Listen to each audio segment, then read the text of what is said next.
Hello everyone, good morning. नमस्कार, कैसे हैं? होपफुली सब बहुत बढ़िया होंगे। आपकी तैयारियां बहुत ही बेहतरीन चल रही होंगी। क्या आप कर रहे हैं सीटेट एग्जाम की तैयारी या फिर यूपी टेट की कर रहे हैं? तब भी आपके लिए सेशन बहुत ज्यादा इंपॉर्टेंट होने वाला है।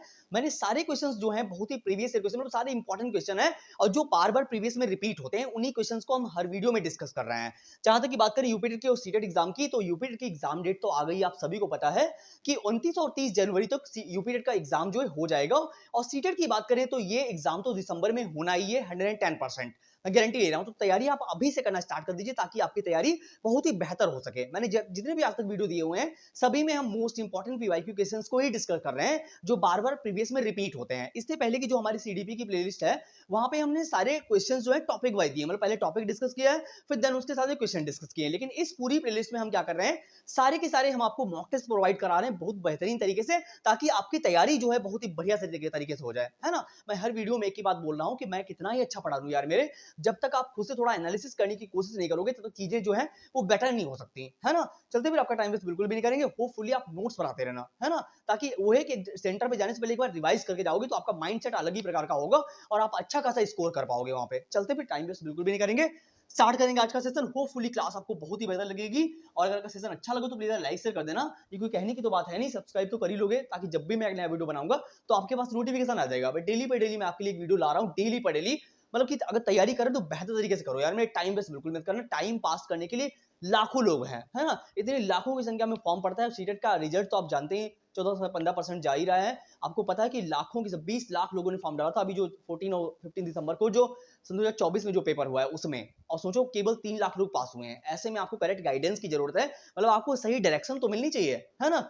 चलते फिर क्वेश्चंस को पढ़ते हैं। सारे क्वेश्चन यानी पीपीटी बहुत बेहतर तरीके से बनी हुई है। हर क्वेश्चन को इतना डिटेल में पढ़ेंगे कि उससे रिलेटेड अगर कोई दूसरा भी क्वेश्चन आता है तब भी हम इजीली अटेम्प्ट कर पाएंगे। मतलब हर क्वेश्चन बहुत ही बेहतर है, आप पढ़ेंगे तभी आप जानेंगे। चलिए क्वेश्चन नंबर 1 को पढ़ते हैं और समझते हैं कि हमारा क्वेश्चन नंबर 1 क्या कह रहा है। देखो, पढ़िएगा और हो सके तो कमेंट बॉक्स में मुझे जवाब भी दीजिएगा। कहीं पे डाउट रहेगा तो मुझे कमेंट करिएगा, हम नेक्स्ट वीडियो जरूर आपके कमेंट के अकॉर्डिंग ही प्लान करेंगे 110%। देखो क्वेश्चन नंबर 1 में लिखा हुआ है cognition powers of a child like imagination power intelligence ability to take decisions etc are related to child। यानी जो बच्चे का संज्ञा कहने की cognition powers of a child like imagination यानी कल्पना करने की शक्ति, इंटेलिजेंस यानी बुद्धिमत्ता, एबिलिटी एबिलिटी का मतलब क्षमताएं, जो टेक डिसीजन यानी जो डिसीजन लेने की जो क्षमताएं होती हैं ये संबंधित होती है किस डेवलपमेंट से संबंधित है। यहाँ पे लिखा हुआ है कि बच्चे की संज्ञानात्मक शक्तियों जैसे कल्पना शक्ति, बुद्धि, निर्णय लेने की क्षमता आदि बच्चे के संबंधित है। यानी किस प्रकार के डेवलपमेंट से ये चीजें जो है रिलेटेड है। यानी जब आप कल्पना करते हो, सोचते हो, समझते हो, तर्क करते हो, डिसीजन लेते हो, तो ये सारी चीजें क्या ये शारीरिक विकास से रिलेटेड है, क्या ये सामाजिक विकास से रिलेटेड है, क्या ये सर्वांगीण विकास से रिलेटेड है या मानसिक विकास है? बताइए। जब आप सोचते समझते, ये देखो नॉर्मल सी बात है, आप टीचिंग ट्रेनिंग कर रहे होंगे, इतनी बातें तो आपको समझ में आती होंगी। आप तर्क करते हो, सोचते हो, डिसीजन लेते हो, सब अपने संज्ञान से रिलेटेड है। यानी हमारी ये सारी बातें मानसिक यानी माइंड से रिलेटेड है। हम अपने दिमाग से सोचते हैं, यानी कोई डिसीजन लेना है तब भी आप दिमाग से जोड़ लगा के सोचोगे, बढ़िया से सोचोगे कि हमें क्या राय लेनी चाहिए, क्या राय नहीं लेनी चाहिए। यानी तर्क करने की क्षमताएं ये सारी की सारी क्या है, ये सारी सारी मानसिक है। कैसी है?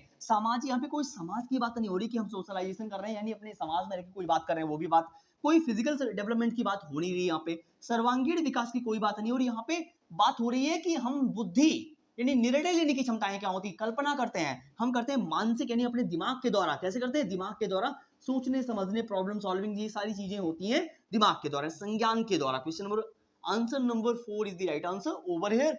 चलिए होपफुली आपको समझ में आ गया होगा, स्क्रीनशॉट मार लीजिएगा ताकि हम नेक्स्ट क्वेश्चन करें और इसको आप रिवाइज कर लेना। चलते हैं भी क्वेश्चन नंबर 2 पे और देखते हैं कि हमारा क्वेश्चन नंबर 2 क्या कह रहा है। भाई मेरे सही से पढ़िएगा, टाइम पास बिल्कुल मत करना, मैं बार बार यही बोलता हूं। चलिए क्वेश्चन नंबर 2 को पढ़ते हैं। असर्शन और रीजन वाला दिया हुआ है, आपको एक असर्शन दिया हुआ है और एक आपको रीजन दिया है, फिर पूछा जाएगा आपसे कौन सा कथन सही है। चलिए स्टेटमेंट में लिखा हुआ है कि शैक्षणिक शिक्षा के अलावा शैक्षिक अवस्था में छात्रों की सामाजिक भावात्मक आवश्यकताओं पर ध्यान देना महत्वपूर्ण है। यानी इस ऑप्शन में इन्होंने इस स्टेटमेंट में इन्होंने लिखा हुआ है कि शैक्षिक शिक्षा के अलावा यानी जो क्लास में जो आप डिस्कस कर रहे हैं, जो स्कूल में पढ़ाई जाती हैं चीजें, उनके अलावा शैक्षिक व्यवस्था में छात्रों की सामाजिक भावात्मक आवश्यकताओं पर भी ध्यान देना जरूरी है कि वो किस तरीके से सोचते हैं, किस तरीके से उनके इमोशंस फीलिंग कैसी हैं। मतलब ये भी जरूरी है। ऐसा नहीं दिन भर आप किताबें पढ़ाते रहो, रटाते रहो, रोट मेमोराइजेशन बिल्कुल मत जाओ कि दिन भर आप उनको किताबें रटाते रहो। ऐसा नहीं, बच्चे का परिप्रेक्ष्य भी तो समझो। कि बच्चा कहना क्या चाह रहा है, मतलब उसको अवसर तो प्रदान करो कि वो अपनी बात को कह सके, हो सकता है वो अपनी बात सही कहना चाह रहा हो, है ना? तो वही कि टीचर जो होता है कि बच्चे के द्वारा भी वो चीजें सीख सकता है और सीखते हैं टीचर्स, है ना? जब आप उसकी सुनोगे ही नहीं, सभी को एक डंडे से हाँकोगे तो फिर कहाँ से होने वाला है ना? मे भी बहुत अच्छा ऑप्शन है कि हमें बच्चे की सारी बातें भी समझनी है, सुननी भी है। तो ऑप्शन ई स्टेटमेंट तो एकदम बढ़िया है, ट्रू है।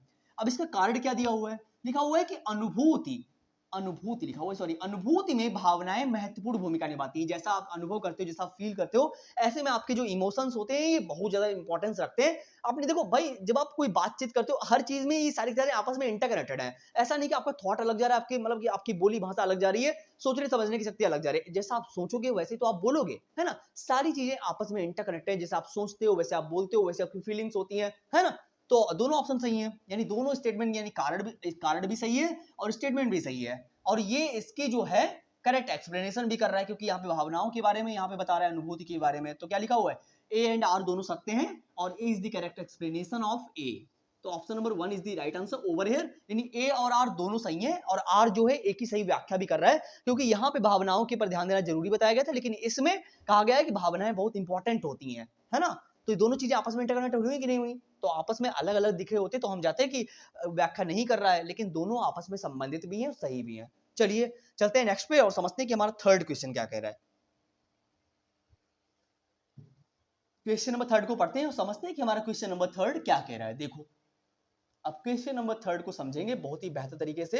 होपफुली आप जवाब जरूर दीजिएगा ताकि मेरा भी मोटिवेशन थोड़ा बढ़ जाएगा कि आप सुन रहे हो मेरी बात को। चलिए क्वेश्चन नंबर थर्ड को पढ़ते हैं और समझते हैं क्या लिखा हुआ है कथन में, कि एक पारंपरिक भारतीय महिला की भूमिका घरेलू कामों की प्रभावी या प्रभावी लिखा हुआ है, प्रभावी होना है। यानी एक पारंपरिक भारतीय महिला की भूमिका घरेलू कामों की प्रभावी होना है, जैसे कि अपने पति की सेवा करना, अपने बच्चों की देखभाल करना, खाना बनाना और सफाई करना। देखो यहाँ पे क्या बात बोली गई है कि जो देखो, ये एक बात जेंडर स्टीरियोटाइपिंग की है कि महिलाएं जो होती हैं वो घर के काम करेंगी, पुरुष जो होंगे वो बाहर काम करेंगे।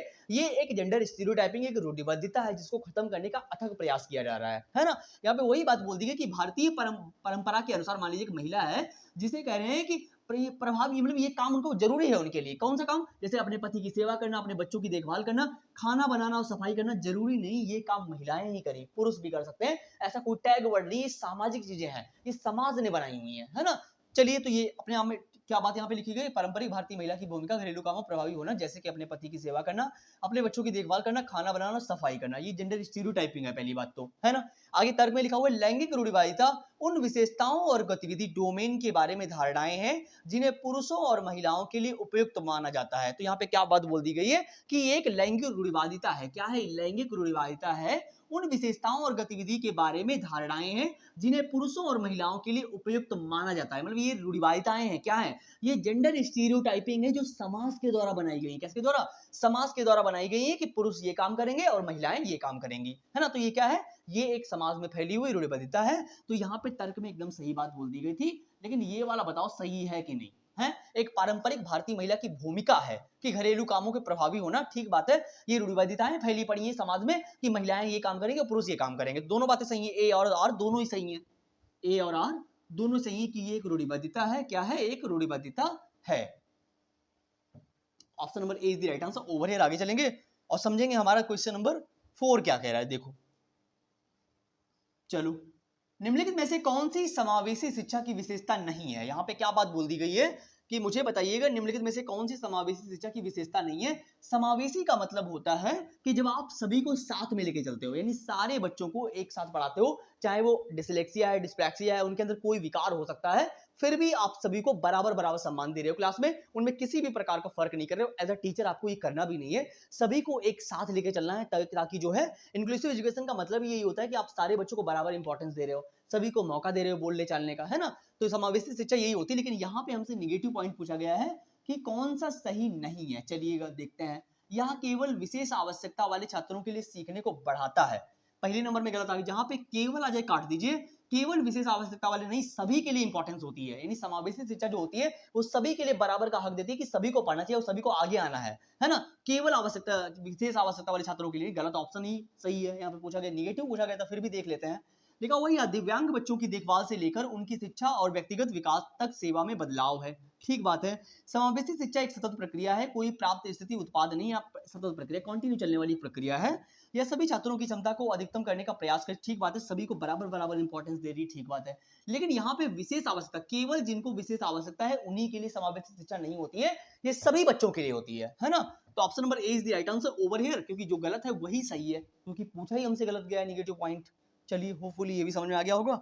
चलते हैं नेक्स्ट पे और समझते हैं कि हमारा क्वेश्चन नंबर 5 क्या कह रहा है। चलिए, ये भी इंक्लूसिव एजुकेशन से ही है, समावेशी शिक्षा के बारे में भी यहाँ पे बात की गई है, देख लो जरा। समावेशी शिक्षा, लेकिन क्वेश्चन नंबर 5 क्या कह रहा है, समावेशी शिक्षा के बारे में निम्नलिखित में से कौन सा कथन सत्य है। अब यहाँ पे हमसे पॉजिटिव पॉइंट पूछा गया है कि कौन सा जो पॉइंट है वो सही है, एकदम पॉजिटिव पॉइंट है, यानी समावेशी शिक्षा के बारे में। देखो अभी क्या चल रहा है, चाइल्ड सेंटर्ड एजुकेशन चल रही है। क्लासरूम में क्या करना पड़ता है, आप सभी बच्चों को एक साथ लेके चलिए, मतलब सभी के लिए आप बराबर बराबर एक ही तरीका का एग्जांपल मत दीजिए, आप विभेदित अनुदेशन का यूज करिए, यानी सभी को पढ़ाने की कोशिश कीजिए। कि मान लीजिए आपको एग्जांपल दिया आपने, कुछ बच्चे तो आपके एक ही बार में समझ जाएंगे आपकी एक बात कहने से, लेकिन कुछ बच्चे आपकी एक बात कहने से नहीं समझेंगे, है ना। तो आपको उनके अकॉर्डिंग जो है अपनी टीचिंग लेसन प्लान बनाने पड़ेंगे, उनके अकॉर्डिंग एक एग्जांपल देना पड़ेगा ताकि बच्चा समझे, है ना। पहले जब आप एसेस करते हो, बच्चों का टेस्ट लेते हो, आकलन करते हो, तो ये समझ में आता है कि बच्चे का दायरा कहां तक है, कहां तक बच्चा सीख पा रहा है, कहां तक बच्चा समझ पा रहा है ना। फिर उसके अकॉर्डिंग आप उसको पढ़ाइए, वो पहले वाला जमाना नहीं कि मार पीट के आप घसीट घसीट के पढ़ाइए। एनईपी ने भी बोला हुआ है, डब्ल्यूएचओ ने बोला है, साफ साफ मना किया है कि मारना तोड़ना बिल्कुल गलत बात है ना।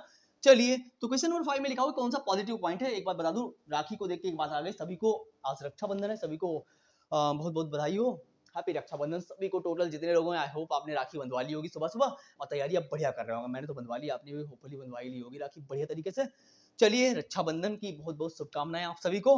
देखते हैं कि पॉजिटिव पॉइंट कौन सा है, मौजूदा माहौल का बदलना, ठीक बात है। यहाँ पे विभेदित अनुदेशों विधियों का उपयोग किया जा रहा है, यानी देखो पॉजिटिव पॉइंट समावेशी का मतलब है कि आप विभेदित अनुदेशों का उपयोग कर रहे हो, ठीक बात है। सभी के अकॉर्डिंग आप डिफरेंट डिफरेंट टाइप के बातें, एग्जांपल्स पेश कर रहे हो बच्चों को, ताकि वो सारी बातें जो है आपकी समझ पाए, सारे बच्चे समझ पाए। मान लीजिए किसी के अंदर कोई विकार भी है, तब भी आप उसको कोई एक्टिविटी करके समझा रहे हो, तब वो समझ जाएगा, है नहीं। मान लीजिए आपकी बात को उसने ऐसे नहीं समझ पाया, जब उससे आप कोई एक्टिविटी करके समझाओगे तो वो इजीली समझ जाएगा, क्योंकि वैसे भी आज की लर्निंग जो है एक्टिविटी बेस्ड लर्निंग हो गई है ना। तो ये भी ठीक है। और मौजूदा माहौल को बदलना, यानी ठीक बात है, आप बच्चों के अकॉर्डिंग माहौल दे रहे हो, बच्चों के अकॉर्डिंग काम कर रहे हो, ठीक बात है। दोनों पॉइंट अपने आप में सही है, ए और आर दोनों सही है। हम जाएंगे फोर्थ के साथ में कि ए और आर दोनों ही सही है हमारे पास। चलिए, होपफुली क्वेश्चन नंबर 5 आपको समझ में आ गया होगा। चलते हैं अभी नेक्स्ट पे और समझते हैं कि हमारा क्वेश्चन नंबर 6 क्या कह रहा है। देखो क्वेश्चन नंबर 6 में क्या बात बोली जा रही है, समझते हैं कि हमारा क्वेश्चन नंबर 6 क्या कह रहा है। देखो, चलो क्वेश्चन नंबर 6 में फिर से आपके सामने एक अभिकथन दिया हुआ है, कारण दिया हुआ है। देखो अभिकथन ए में लिखा हुआ है कि विभिन्न सामाजिक, आर्थिक और सांस्कृतिक पृष्ठभूमि वाले छात्रों के साथ एक विविध कक्षा होने से सभी छात्रों के सीखने के अनुभव समृद्ध होते हैं। देखो यहाँ पे क्या वाला स्टेटमेंट में लिखा हुआ है कि विभिन्न सामाजिक, आर्थिक और सांस्कृतिक पृष्ठभूमि वाले छात्रों के साथ, यहाँ पे लिखा हुआ है डिफरेंट टाइप के समाज से, डिफरेंट टाइप के माहौल से बच्चे आए हुए हैं। मान लीजिए गरीब बच्चे भी बैठे हुए हैं क्लास में, जो अच्छी फैमिली से आए हुए हैं बच्चे वो भी बैठे हुए हैं, सभी लोग एक साथ में पढ़ रहे हैं, और उनके लिए टीचर जो है विभिन्न प्रकार के उपागम यूज कर रहा है, अनुभव यूज कर रहा है, मतलब डिफरेंट टाइप से पढ़ाने की कोशिश कर रहा है। लिखा हुआ है कि कक्षा में विविध कक्षा होने से सभी छात्रों के सीखने का अनुभव समृद्ध होता है। ठीक बच्चे, देखो जो भी बच्चा घर से लेके आया है, जो अपने एक्सपीरियंस घर से बच्चा लेके आया है, उनके अकॉर्डिंग पढ़ाइए। मतलब बच्चा जो घर से लेके, एनईपी ने भी बोला हुआ है क्लास 5 तक जैसे उसकी मातृभाषा में पढ़ाओ, नहीं तो क्लास 8 तक पढ़ाओ उसकी मातृभाषा में, देन उसके बाद में दूसरी लैंग्वेज आप पढ़ा सकते हैं, कोई दिक्कत नहीं है ना। ऐसा नहीं घर से बच्चा आया हुआ है आप सीधे बोले कि आप घर की लैंग्वेज को नहीं बोल सकते। मतलब जो बच्चे एक्सपीरियंस लेते हैं, बच्चे खाली प्लेट के रूप में पैदा नहीं होते हैं। चॉम्स्की ने बोला है बच्चे के अंदर एलएडी होता है, लैंग्वेज एक्विजिशन डिवाइस होता है, भाषा अधिग्रहण यंत्र होता है ना, जिसके माध्यम से ये जन्मजात क्षमता के साथ में बच्चे पैदा होते हैं और किसी भी लैंग्वेज को, किसी को भी कुछ भी सीख सकते हैं। आप ये नहीं कह सकते तुम्हारे अंदर कुछ है ही नहीं, तुम सीख ही नहीं सकते, तुम्हारे बस की बात नहीं है, ये टीचर का औहदा नहीं होता है, और आप बिल्कुल भी ये बात नहीं कह सकते, है ना। देखते हैं, तो ये पॉइंट एकदम ठीक है कि जब डिफरेंट टाइप के समाज से बच्चे आए होते हैं, उनके अकॉर्डिंग आप काम करते हो, और डिफरेंट टाइप से तब बच्चे सीखते हैं जब आप उनके एक्सपीरियंस को साझा करते हो, है ना। तो ये स्टेटमेंट एकदम ट्रू है, कैसा है, सही है। रीजन देखते हैं क्या लिखा हुआ है। रीजन में लिखा हुआ है केवल दृष्टि श्रवण विकलांगता और सीखने की विकलांगता वाले छात्रों को ही शामिल किए जाने से लाभ होता है। यानी क्लासरूम है जिनको दिखने में प्रॉब्लम है या जिनको सुनने में प्रॉब्लम है, ऐसे विकलांग छात्रों वाले कक्षा में बच्चे होंगे तभी लाभ होगा, बताइए। है, ये बात कहाँ से ट्रू होगी, आप खुद समझ रहे होंगे। बच्चे जब बढ़िया, ये जैसे भी बच्चे, वीक बच्चे बैठे हुए हैं, सारे बच्चे बैठे हुए हैं, बढ़िया बच्चे भी बैठे हुए हैं, जब आपस में आप डिस्कशन कराते हो, बच्चों को आपस में आकलन कराते हो, तो वो एक्टिव होते हैं, एक्टिव होते हैं। हम पढ़ रहे हैं सीडीपी, क्या पढ़ रहे हैं? सीडीपी। आप यूपी की प्रिपेयर कर रहे हो, हमें मालूम है आप सीडीपी प्रिपेयर कर रहे हो, तो आपके लिए, दोनों के लिए ये सेशन बहुत ज्यादा इंपॉर्टेंट। मैं कह रहा हूँ कि ये क्वेश्चन बार बार रिपीट होते हैं। तो हम पढ़ रहे हैं चाइल्ड सेंटर्ड एजुकेशन, जहाँ पे बच्चे एक्टिव हो, है ना। बच्चा एक्टिव हो, आप उस ऑप्शन के साथ जाओ, 100 में 100% ऑप्शन सही होगा, गारंटी ले रहा हूं मैं। ठीक है, तो लाभ केवल विकलांग बच्चों से ही नहीं होता, सारे बच्चों से होता है, तो ये तो फॉल्स है। ए सही है लेकिन आर गलत है। ए और आर दोनों गलत है, नहीं। ए सच है लेकिन आर गलत है। ठीक बात है, थर्ड के साथ जाएंगे हम। ए सच है लेकिन आर जो है वो गलत है। चलिए, होपफुली आपको ये बात समझ में आ गई होगी।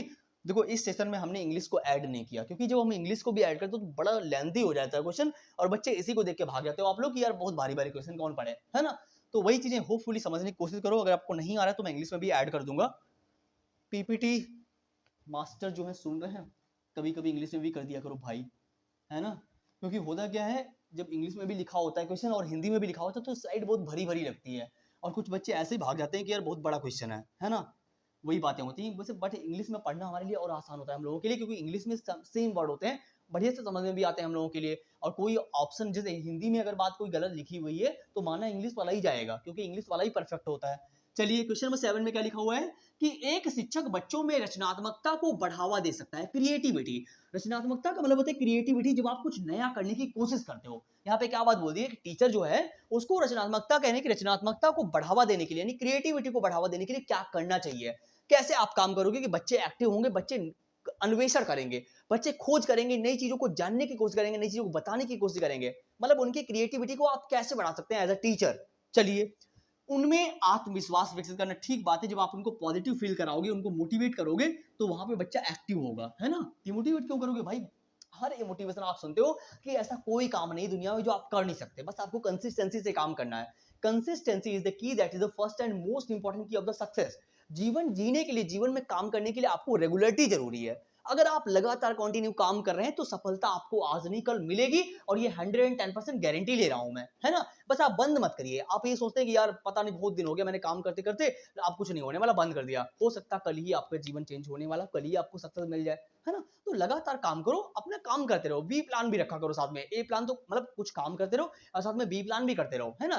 काम तो कर ही रहे हो, है, मिल जाएगी तो ठीक बात है, नहीं मिलेगी तो कोई बात नहीं, है ना। एक जीवन को, छोटे से जीवन को यार नौकरी में मत तौलो, है ना। मिली तब भी सही, नहीं मिली तब भी कोई बात नहीं, है ना। होता है ना कि बड़े बड़े आईएएस पीसीएस को देखे होंगे आपने, इतने पैसे वाले लोग होके भी सुसाइड कर लेते हैं। है, जीवन का अल्टीमेट पर्पस क्या है? खुश रहना, है। वही चीजें हैं, केवल इंसान खुश रहने की कोशिश करता है, बाकी ये सब चीजें तो बहाने हैं कि जॉब मिल जाएगी तो मैं खुश हो जाऊंगा, मेरा ये काम चलने लगा तो मैं बहुत खुश हो जाऊंगा। ये सारी की सारी चीजें बहाने होते हैं, ऐसा कुछ नहीं होता। आपने छोटी सी नौकरी करने वाले को भी बहुत खुश देखा होगा, और बहुत पैसे वाले लोग भी बहुत खुश नहीं होते हैं, आपको पता है ना। तो चीजें इस पर डिपेंड नहीं करती कि आपके पास कितना पैसा है, पैसा हर चीज नहीं देता है, वही चीजें होती हैं, है ना। जीवन का अल्टीमेट पर्पस है, मैं फिर कह रहा हूं, खुश रहना। क्लियर। और टुमारो ऑलवेज कम्स टुमारो, कल तो कल ही आता है, आप ये मत कहना कल कर लेंगे कल कर लेंगे। जीवन, टाइम बहुत इंपॉर्टेंट है, ये सब निकल जाएगा ऐसे पंख लगा के। प्रवचन नहीं दूंगा ज्यादा, फिर तो बकवास करो, पढ़ाओ चुपचाप, है ना। उन्हें अपनी बात कहने का अवसर देना, ठीक बात है भाई। जब उन्हें आप अवसर दोगे उनकी बात सुनने का, उनकी बात सुनोगे, उनकी बात को उनको मौका तो दो एटलीस्ट। कोई बच्चा कहना क्या जा रहा है, जब आप पढ़ा रहे हो क्लासरूम में, कोई टॉपिक डिस्कस कर रहे हो, जब बच्चों को मौका दोगे कि उसके माइंड में चल क्या रहा है, तब आप समझ पाओगे कि उसका दायरा क्या है, जोन ऑफ प्रॉक्सिमल डेवलपमेंट, जिसके बारे में वाइगॉस्की ने बताया हुआ है। ऐसी जब बातें बच्चों का दायरा समझते तो आप पढ़ा भी अच्छे से पाते हो कि बच्चा कहां तक समझ पा रहा है हमारी बातें। पता चले क्लासरूम में आप डिस्कशन करे जा रहे हो, बच्चों कुछ पल्ले ही नहीं पड़ रहा है, क्या फायदा है ना। दोनों बातें सही हैं, ऊपर दोनों सही हैं, दोनों ही बातें सही हैं। Third answer is the right answer. Over air आगे चलेंगे क्वेश्चन नंबर 8 पे, और देखते हैं कि हमारा क्वेश्चन नंबर 8 क्या कह रहा है। चलिए समझते हैं कि हमारा क्वेश्चन नंबर 8 क्या कह रहा है कि एक विशिष्ट प्रकार की सीखने की अक्षमता, यानी लर्निंग डिसेबिलिटी है, कोई लर्निंग यानी सीखने की अक्षमता है, लर्निंग डिसेबिलिटी जिसकी बात करी जा रही है, कहने कि एक विशिष्ट प्रकार की सीखने की अक्षमता जिसमें शब्दों, वाक्यों और कहानियों को बनाने वाले ध्वनि समूहों से अर्थ जोड़ने में कठिनाई होती है। यानी एक लर्निंग डिसेबिलिटी है, कोई सीखने की अक्षमता है जहां पे पढ़ने के साथ साथ में बच्चे को अर्थ समझने में भी प्रॉब्लम होती है। देखो, अगर यहाँ पे पठन संबंधी विकार होता है, पढ़ने से संबंधित विकार होता है, तो हम डिसलेक्सिया साथ जाते हैं। लेकिन जब पढ़ने के साथ में यहाँ पे लिखा हुआ है कि मीनिंग मेकिंग, यानी अर्थ को समझने में भी प्रॉब्लम हो रही है, तो डिसलेक्सिया तो नहीं होगा, है डिसकैलकुलिया होता है, सो कि कैलकुलेशन करने से डिसलेक्सिया होता है। पठन संबंधी से पता होना चाहिए आपको। दूर मोटर घाटा की इसकी कोई बात यहाँ पे हो नहीं रही। सीखने की अक्षमता अशाब्दिक इसकी कोई बात नहीं, आपने इजीली एलिमिनेट कर सकते हो। भाषा प्रसंस्करण विकार है, ये लैंग्वेज प्रोसेसिंग विकार है, आपके लैंग्वेज प्रोसेस होने में विकार है। कैसा है? अक्षमता है, जहां पे आपकी भाषा को समझने में प्रॉब्लम होती है, वो होता है क्या? समूह, यानी वाक्य और कहानियों को बनाने में ध्वनि समूह से अर्थ जोड़ने की कठिनाई। एक ऐसा बच्चा है जहां पे पढ़ तो पा रहा है, थोड़ा थोड़ा पढ़ने में विकार है, साथ साथ में वो अर्थ भी नहीं समझ पा रहा है, उसकी मीनिंग को भी नहीं समझ पा रहा है, तो वो क्या है? वो है भाषा प्रसंस्करण विकार, यानी लर्निंग प्रोसेसन, जो प्रोसेसिंग है, डिसेबिलिटी है। Option number 2 is the right answer. Over here आगे चलेंगे, समझेंगे क्वेश्चन नंबर 9 में क्या बात बोली जा रही है। देखो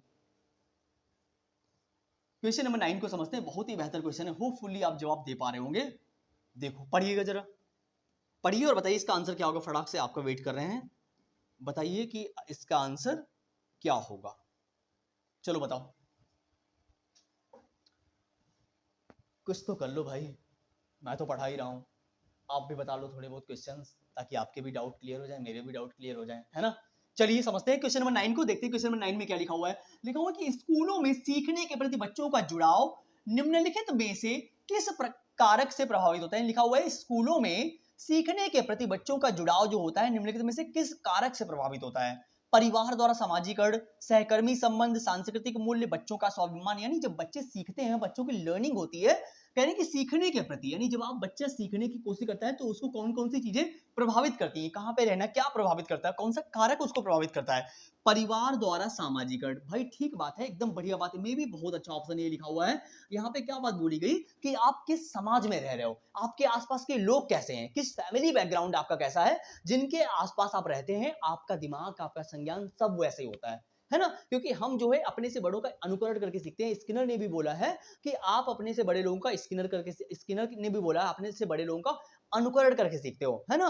तो मे भी बहुत अच्छा ऑप्शन है। सामाजिकरण का मतलब ही होता है, सोशलाइजेशन का मीन यही होता है कि जब अपने समाज में रहकर आप लोगों के इंटरैक्शन से यानी अंतःक्रिया करके सीखते हो, तो वो होता है सोशलाइजेशन। क्या होता है? सोशलाइजेशन।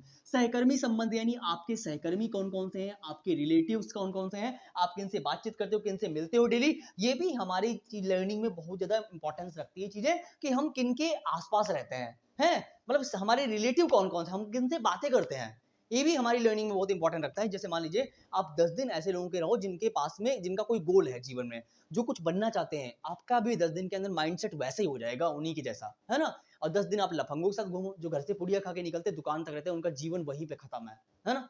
उनका जीवन का औचित्य बस इतना है कि बस गांव में रह रहे हैं, कोई दिक्कत नहीं, मजे से कर रहे हैं, मजे से जी रहे हैं, उनके जीवन का, उनके फ्यूचर में मतलब कोई परिप्रेक्ष्य नहीं है कि यार मेरा कल को क्या होगा, बस उतने में वो खुश है। ठीक है, आप इसीलिए पैदा नहीं हुए। डार्विन ने कहा है कि नेचुरल सिलेक्शन, प्रकृति में जो संघर्ष करता है वही जीवित रहता है, वरना क्या है, वो तो मरा हुआ ही है। आए बस जन्म लिया, पैदा हुए, मर गए, कोई कुछ किया ही नहीं, क्या फायदा है आपका, है? जीने का कोई मतलब ही नहीं, औचित्य ही नहीं है। सांस्कृतिक मूल्य, आपकी समाज वही बातें करेंगे, आपके नैतिक मूल्य कैसे, सांस्कृतिक संबंध कैसे, आपके वही बात है।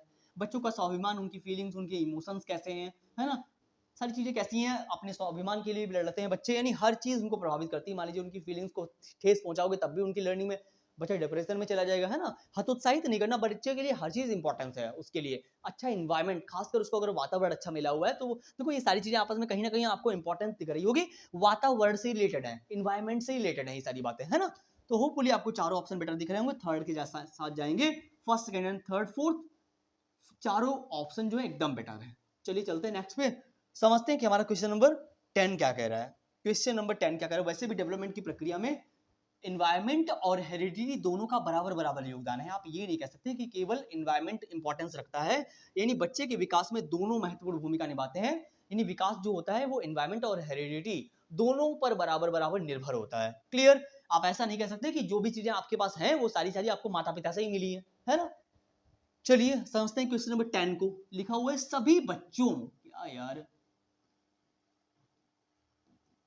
सभी बच्चों से एक जैसे उत्तरों पर जोर देने का क्या प्रतिकूल प्रभाव पड़ता है। देखिएगा, यानी सभी को आप एक ही डंडे से हाँ कह रहे हो, सारे बच्चों को आप एक ही तरीके से पढ़ा रहे हो, कह रहे हो यार मैं तो ऐसे टीचर हूं और मैं तो ऐसे पढ़ाऊंगा, आपको पढ़ना है पढ़िए, ना पढ़ना कोई दिक्कत नहीं। कुछ टीचर्स करते हैं ऐसा, आपको पढ़ना है पढ़ लो वरना भाड़ में जाओ। आपके बच्चे इस तरीके से होते हैं, उनको आप घर से भगा देते हो क्या? ऐसा नहीं है ना, बच्चों को सुधारने का ही तो आपका काम है।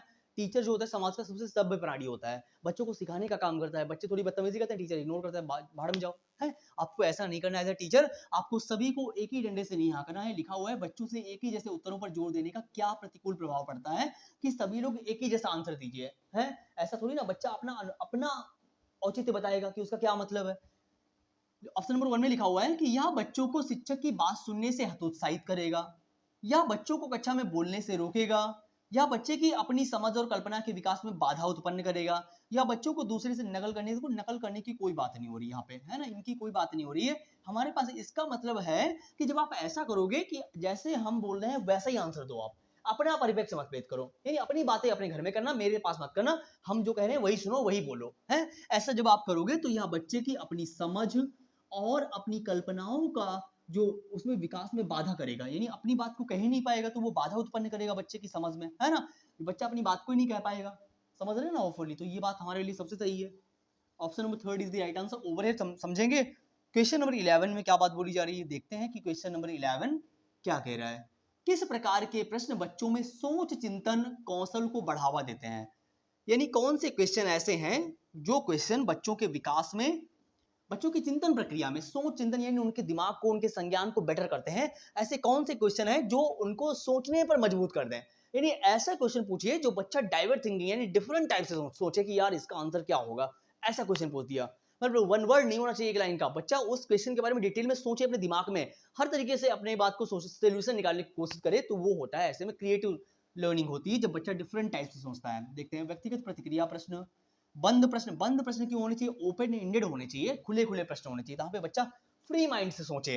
तथ्यात्मक प्रश्न, प्रश्न पूरी तरह से पढ़े गए पाठ्यक्रम, केवल पाठ में जो पढ़ाया गया वही रटते रहो, बस यही आपका काम है, ऐसा कुछ नहीं होने वाला यार मेरे। व्यक्तिगत प्रतिक्रिया प्रश्न होने चाहिए जहां पे वो डिस्कशन करें, डिबेट करें, आपस में कोलैबोरेट करें, है ना। तो option number 1 is the right answer over here. Next चलते हैं, समझते हैं कि आगे हमारा क्वेश्चन क्या कह रहा है। देखते हैं क्वेश्चन नंबर 12 क्या कह रहा है, सेकंड लास्ट क्वेश्चन है। ओवरऑल आज को 13 क्वेश्चन ही डिस्कस करेंगे ताकि आप भी बोर ना हो और मैं भी बोर ना हो। चलिए पढ़ते हैं क्वेश्चन नंबर 12 को। लिखा हुआ है निम्नलिखित में से कौन सा बाल केंद्रित शिक्षा शास्त्र का उदाहरण है। यहाँ पे बोला गया है चाइल्ड सेंटर्ड एजुकेशन के बारे में बात की जा रही है कि कौन सा उदाहरण है चाइल्ड सेंटर्ड एजुकेशन के बारे में, बताइएगा फटाक से। यानी बच्चे जहाँ पे एक्टिव होने चाहिए। देखो बच्चे कक्षा में साथियों और शिक्षकों की कहानियां दोहराते हैं, आपको दोहराने पे नहीं जाना यार मेरे, रोट मेमोराइजेशन बिल्कुल नहीं करना है, आपको रटाना नहीं है किसी भी चीज को, दिन भर आप रटाते रहो बस काम चलता रहे, ऐसा कुछ भी मत करिए। आप उनको पढ़ाइए यार मेरे, समझाइए, कॉन्सेप्ट को समझाइए, है, रटाओ मत दिन भर। बच्चे स्कूल के भीतर और बाहर अपने अनुभवों के साथ स्कूली ज्ञान साझा करते हैं और एकीकृत करते हैं। मे भी अच्छा ऑप्शन है कि बच्चे स्कूल में सीख के जाते हैं और अपने बाहर के लोगों से अपने स्कूल के थॉट को साझा कर रहा है बच्चा, तो यहाँ पे एक्टिव है बच्चा। क्या है, मान लीजिए बच्चा जो घर में स्कूल में पढ़ के जाता है, फिर अपनी मम्मी पापा से शेयर करता है मेरी मैम ने, मेरे सर ने मुझे ये पढ़ाया, है ना। तो बच्चा ऐसे में एक्टिव होता है, सोचता है कि यार मेरी मैम ने अच्छा बताया, मेरे सर ने अच्छा बताया, है ना। बच्चे किसी भी विषय को, छोटे बच्चे खासकर ऐसा जरूर करते हैं, जब आप कुछ भी उनको स्कूल में पढ़ाया जाता है तो वो अपने घर में जरूर बताते हैं 110% कि आज स्कूल में ये हुआ, है ना। बच्चे मन के सच्चे, जानते तो हो ही आप, है ना। बच्चे किसी भी विषय को सीखने के लिए एक साथ और समूह में काम करते हैं, ये भी ठीक है ना। लेकिन अच्छा कौन सा है कि बच्चे कक्षा में साथियों और शिक्षकों के साथ अपने अनुभव साझा, देखो सारे ये भी ठीक है कि बच्चा अनुभव साझा कर रहा है, ये भी ठीक है, और बच्चे किसी विषय को सीखने के लिए एक समूह बनाते हैं, ठीक बात है। लेकिन सबसे ज्यादा एक्टिव कहाँ पे बच्चा है, आप देखो, देखो ये गलत नहीं है वैसे। बच्चे कक्षा में साथियों और शिक्षकों की कहानियां दोहराते, गलत नहीं है ऑप्शन, मैं आपको बता दूं एक बात। देखो ये ऑप्शन जो लिखा हुआ है ये भी सही है कि समूह में काम कर रहे हैं, अपने अनुभवों को साझा कर रहे हैं, और गलत ये भी नहीं कि कक्षा में साथियों और शिक्षक, यहाँ पे भी साथी लिखा हुआ है, टीचरों से भी कोलैबोरेट कर रहा है बच्चा, डिस्कस कर रहा है। लेकिन ज्यादा सही कौन सा है, क्योंकि सीडीपी में चारों क्वेश्चन आपको बेटर दिख सकते हैं, लेकिन आपको बेस्ट के साथ जाना है ना। बताओ बेस्ट कौन, बेस्ट यही वाला है कि बच्चे स्कूल का ज्ञान जो होते हैं वो बाहर भी शेयर कर रहे हैं, है ना, बाहर भी एक्सप्लेन कर रहे हैं, है ना। कहते हैं बच्चे खुद प्रचार करते हैं स्कूल का, बच्चे प्रचार करेंगे, एडमिशन अपने आप होंगे। जब आप अच्छा पढ़ाओगे, अच्छा काम करोगे तो बाहर भी आपका नाम होगा, है ना। तो option number second is the right answer. Over here आगे चलेंगे, समझेंगे लास्ट क्वेश्चन हमारा क्या कह रहा है। क्वेश्चन नंबर 13 को पढ़ेंगे, लास्ट क्वेश्चन है, आप ही बताओ इसका जवाब क्या होगा। बहुत बढ़िया क्वेश्चन है ये, क्वेश्चन तो 100 टाइम रिपीट हुआ है, मैं जितना भी कहूं उतना कम है। बताओ इसका आंसर क्या होगा, फटाक से बता पाओगे, ये आपने बहुत पहले पढ़ा होगा आंखों के रंगों के बारे में। चलिए बताओ इसका आंसर क्या होगा।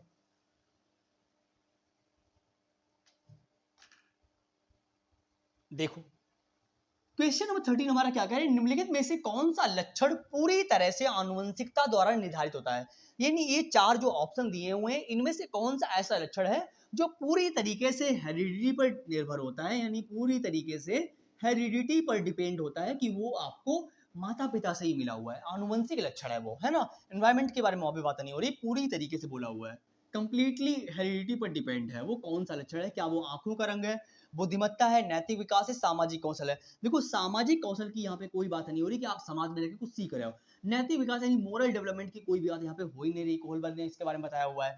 बुद्धिमत्ता की अगर हम बात करें तो कई हदों तक ये ठीक है कि आपका आईक्यू लेवल जो होता है वो हेरिडिटी पर डिपेंड करता है, लेकिन पूरी तरीके से नहीं होता, कंप्लीटली नहीं होता। ये कभी कभी एनवायरमेंट की वजह से, जैसे मान लीजिए बच्चा पैदा हुआ है और उसका आईक्यू लेवल अच्छा है, लेकिन उसको सही से सही परिवेश नहीं मिला हुआ है तो वो अपना डेवलप नहीं कर पाएगा, है ना। तो पूरी तरीके से आईक्यू लेवल जो होता है वो हेरिडिटी पर डिपेंड नहीं करता है, लेकिन आपकी आंखों का रंग होता है, आपका आई का रंग जो होता है, आंखों का कलर जो है ना, वो पूरी तरीके से डिपेंड होता है आनुवंशिकता पर। 110% क्लियर ऑप्शन है। तो फर्स्ट ऑप्शन फर्स्ट ही सही है, यहाँ पे मे भी फर्स्ट के साथ जाएंगे। होपफुली सारे क्वेश्चन आपको समझ में आ गए होंगे। कहीं पर भी अगर आपको डाउट रह गया हो तो मुझे कमेंट करो, हम नेक्स्ट वीडियो जरूर आपके कमेंट के अकॉर्डिंग ही प्लान करेंगे। 110% मुझे नहीं लगता कि आपको कहीं पर भी कोई डाउट रह गया हो, कहीं पर भी रह गया हो। फिर भी अगर आपको कहीं पर लगा हो तो मुझे कमेंट करो, हम नेक्स्ट वीडियो जरूर आपके कमेंट के अकॉर्डिंग ही प्लान करेंगे। 110%, है ना। आउट ऑफ 13 आपने कितने सही किए वो मुझे कमेंट में बता दीजिएगा। कहीं पर डाउट हो आप यूपीटेट की तैयारी करना शुरू कर दीजिएगा, दोनों एग्जाम बहुत आपके लिए हेल्पफुल होने वाले हैं। जनवरी तक दोनों एग्जाम हो जाएंगे, सीटेट और यूपीटेट, 110% गारंटी है मेरी, है ना। तैयारी आप अभी से करो ताकि तैयारी बहुत बेहतर हो सके, और कमेंट करिएगा, हम नेक्स्ट वीडियो जरूर प्लान करेंगे आपके अनुसार, है ना। चलिए मिलते हैं फिर एक नई वीडियो में नई आशा और उम्मीद के साथ में। Thank you so much for coming, thank you so much. पढ़ते रहिए मजेदार तरीके से, टाइम वेस्ट बिल्कुल मत करना। एक लर्नर हो आप भी और मैं भी एक लर्नर हूं। चलिए समझते हैं आगे।